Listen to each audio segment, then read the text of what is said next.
من الشجرة. صحيح؟ طيب العقاب كان ايه؟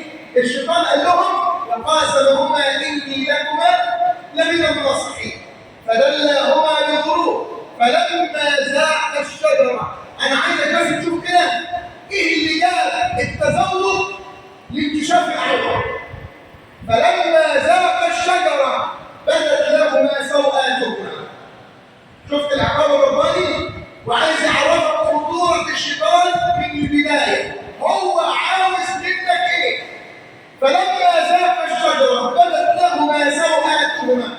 طب حياه سيدنا ادم وستنا حواء عملوا ايه؟ وطفقا يقصفان عليهما. بياخد ورق الشجر وبينزل على جسمه. تخيل انت كده بياخد اوراق الشجر وينزل على جسمه حتى يغطي العوره التي انكشفت. يبقى اول حاجه الشيطان عايز مننا ايه؟ انكشاف العورات في كل اماكن وفي كل الطرقات.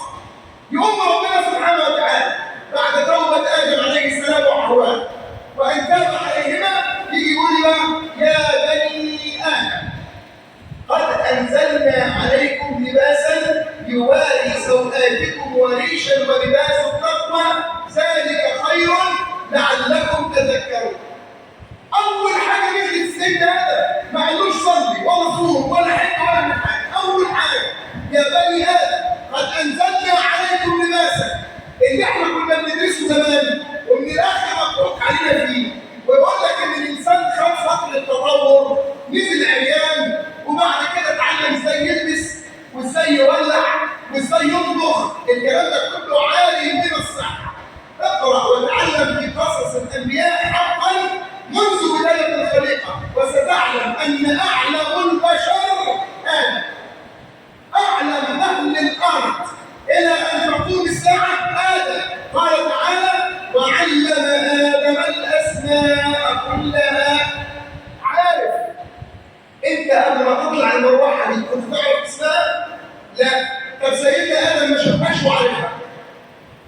تعرف ان الملك ده انت قبل ما يطلع ما كنتش تعرف اسمه. سيدنا ادم عارف اسمه وبجميع مسمياته لان ربنا علمه كل حاجه. بل وخد دي بقى كمان انا وانت ومن ادم الى قيام الساعه فرضا ادم عليه السلام يعرفنا بالاسم. يبقى ما يجي واحد يقول لك سيدنا ادم نزل الارض وكان عريان وما كانش عارف حاجه وبعد كده اتعلم ازاي يعيش على الارض، كل ده كلام كذب. فربنا بيقول يا بني ادم قد انزلنا عليكم لباس يواري سوءاتكم اي يواري عوراتكم وريشا ولباس التقوى ذلك خير. واحد من الاخر ولا ينام. الايه اللي بعدها بقى يا بني ادم لا يفتننكم الشيطان. اوعوا يفتننكم الشيطان. طب الشيطان هيفتننا هيعمل ايه؟ لا يفتننكم الشيطان فبينزع بص في الايه ينزع عنهما لباسهما ليريهما سوءاتهما. يبقى فتنه الشيطان ان المراه تتبرج والرجل يتبرج. لذلك كانت اعظم فاحشه قوم لوط لان كان فيها انكشاف العورات وما كان فيها حياء من الله سبحانه وتعالى. انه يراكم هو وقبيله من حيث لا ترونه. معشر الرجال الذين يخرج نساؤهم متبرجات والمراه التي تتبرج وتنكشف منها العورات لتسمع حديث النبي صلى الله عليه وسلم الذي تهتز له السماوات. قال صلى الله عليه وسلم صلى عليه صنفان من اهل النار لم ارهما. صنفين اللي بيقول النبي من اهل النار تحليل النار. ايوه مين اللي قال؟ النبي.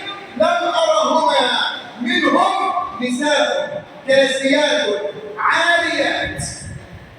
يبقى بالاسم مكسيه ولكنها في الاخر